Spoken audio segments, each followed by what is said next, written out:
আসসালামু আলাইকুম প্রিয় দর্শক, আমি আবার আজকে একটু ঢাকার বাইরের দিকে যাচ্ছি। কালকে লালমনিরহাট নিয়ে কথা বলেছিলাম। লালমনিরহাটে কি চলছে আসলে, মুরাল ঢেকে দেওয়ার ঘটনা। এখন আমি আরেকটা প্রত্যন্ত এলাকায় যাচ্ছি, সেটা হলো সেই বহুল আলোচিত সার্জিস আলমের এলাকা। সেখানে কি হয়েছে দেখুন।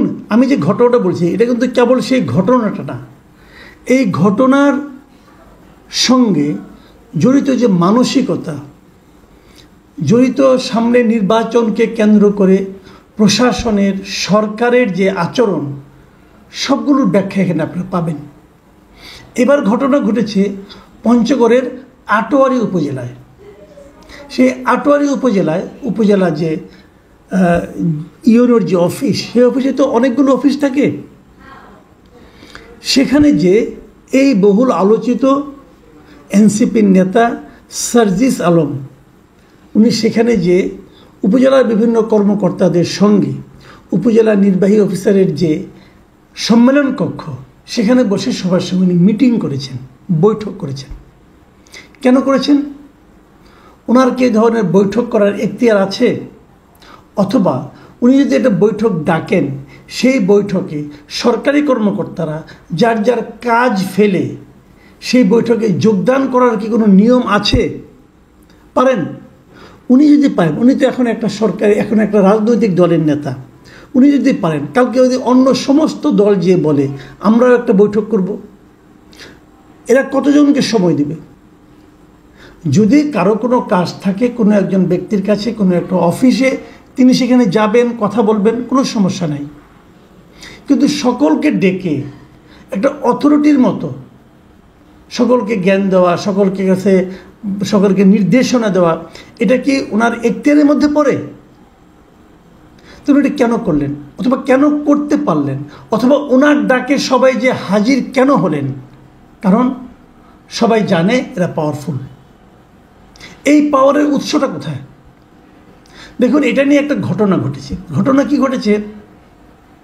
উনি যখন ওই বৈঠক, বৃহস্পতিবারের ঘটনাটা, যখন উপজেলা পরিষদ যখন ওই মিটিংটা করছিলেন সম্মেলন কক্ষে সরকারি কর্মকর্তাদের নিয়ে, ঠিক একই সময় ওখানকার স্থানীয় বিএনপির একজন নেতা, যার নাম মতিউর রহমান, তিনি গিয়েছিলেন ওখানে। বিএনপির যে একজন, যিনি আগামীতে ইলেকশন করবেন হয়তো বা বড় নেতা, ব্যারিস্টার নওশাদ জামিল, তার ঈদ শুভেচ্ছার কার্ড দেওয়ার জন্য বিভিন্ন কর্মকর্তাদের।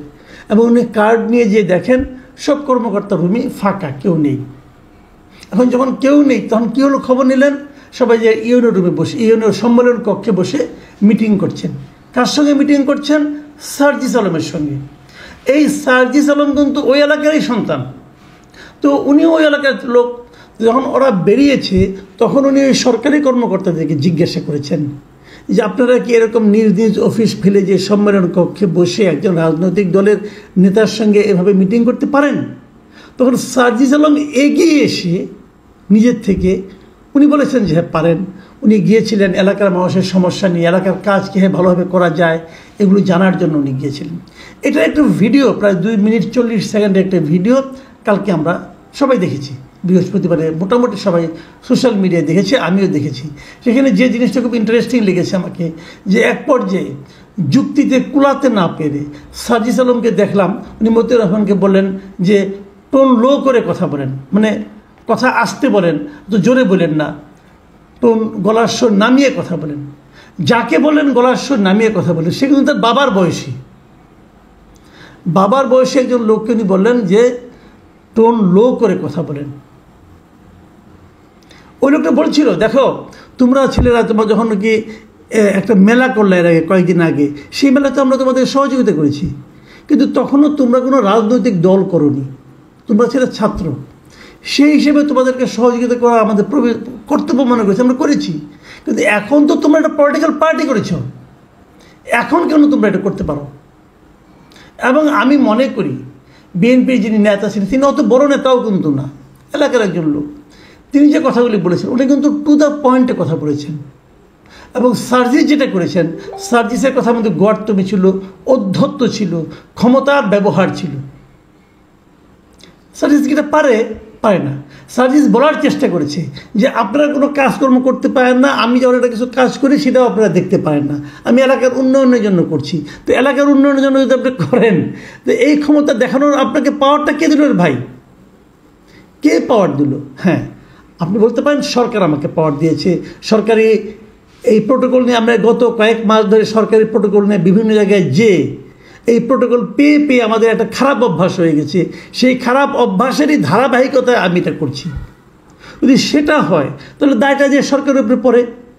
ভাবুন একটা জিনিস, আমরা এই জন্যই সবসময় বলে এসেছি যে এই সরকার কিন্তু ক্রমাগত বিভিন্ন কর্মকাণ্ডের মাধ্যমে তাদের নিরপেক্ষতা হারাচ্ছেন। এই সরকার আগামীতে একটা নির্বাচন করবেন, সরকার কি তখন নিরপেক্ষ থাকতে পারবেন? ভাবুন, এই সরকারের দুজন এখনও ছাত্র প্রতিনিধি আছে, তার মধ্যে একজন আছে স্থানীয় সরকার মন্ত্রণালয়ের দায়িত্বপ্রাপ্ত আসিফ মাহমুদ সজীব ভূঁইয়া। তারা কিন্তু এই সার্জিস আলমদেরই সহকর্মী ছিলেন, সহযোগী ছিলেন, তারা একসঙ্গে আন্দোলন করেছেন, একসঙ্গে কাজকর্ম করেছেন। তার মানে সার্জিস আলমরা যাতে বিভিন্ন এলাকায় গিয়ে এলাকার প্রশাসনের কাছ থেকে তাদের কর্মকাণ্ড করার জন্য নানা ধরনের সুযোগ সুবিধা পায়, সেই ব্যবস্থা যাতে অবারিত থাকে, সেই ব্যবস্থা যাতে বাধাহীন থাকে, সেই জন্যই কিন্তু আসিফ মাহমুদকে এই মন্ত্রণালয়ের দায়িত্বটা দিয়ে রাখা হয়েছে। এবং আমার ধারণা এর কারণেই তার ডাককে অস্বীকার করা, উপেক্ষা করা কোনো সরকারি কর্মকর্তার পক্ষে সম্ভব ছিল না। এটা ঘটতে থাকবে আগামীতেও। যদি এটা ঘটতে থাকে তাহলে আপনি কি করে বলতে পারবেন যে আগামী নির্বাচনে নিরপেক্ষ হবে? কিভাবে বলতে পারবেন প্রশাসন পক্ষপাত করবে না?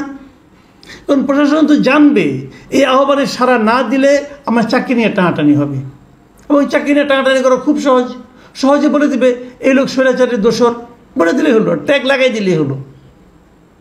তাহলে এই দেশে আমরা যদি একটা অবাধ সুষ্ঠু নির্বাচন চাই, সেই নির্বাচনের সমস্তগুলো পথ কিন্তু তারা বন্ধ করে দিচ্ছে। সার্জিস আলম যে কথাটা বলেছে যে এটা উনি আপনার প্রথম আলো পত্রিকাতে একটা মানে যে রিপোর্টটা যখন বের হয় তখন সেখানে প্রথম আলোকে সে বলেছে ওই জিনিসটা, যে অনেক এরকম আছে যে আসলে তারা নিজেরা কিছু করতে পারবেন না, অন্য কেউ করলে তাদের সহ্য হয় না আর কি। ওই লোকটা ওই একই ধরনের, এগুলো থাকবেই, এগুলোকে পাত্তা দিলে কাজে মনোযোগ দেওয়া যাবে না। ওনার কাজটা কি? ওনার এই মুহূর্তে কাজটা কি? উনি এলাকাবাসীর কাছে ক্ষমতা প্রয়োগ করে কাজ দেখাতে চাচ্ছেন, কারণ আগামীতে ওনার ভোট দরকার। তার মানে উনি আসলে ভোটের জন্য এখন থেকে সরকারের যে ক্ষমতা ওনার থাকার কথা না, সেই ক্ষমতার অপপ্রয়োগ করে মানুষকে ভয় দেখিয়ে উনি সেগুলো করার মাধ্যমে বোঝানোর চেষ্টা করছেন যে তিনি একজন বড় কেউকাটা হয়ে গেছেন। এই কেউকাটা হওয়ার মাধ্যমে উনি মানুষের কাছে ভোট দেওয়ার চেষ্টা করছেন। ঠিক হচ্ছে? আমি এই প্রশ্নগুলো করতেছি। আমি আশা করব যে জাতীয় নাগরিক পার্টি যারা নেতা আছেন, কর্মকর্তা আছেন, তারা এগুলো দেখবেন, এবং যারা সরকারি কর্মকর্তা আছেন তারাও বোঝার চেষ্টা করবেন।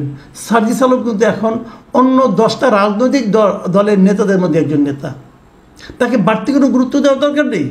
সবাইকে, আপনি কাউকে গুরুত্ব না দিতে বলছি না, সবাইকে গুরুত্ব দেন।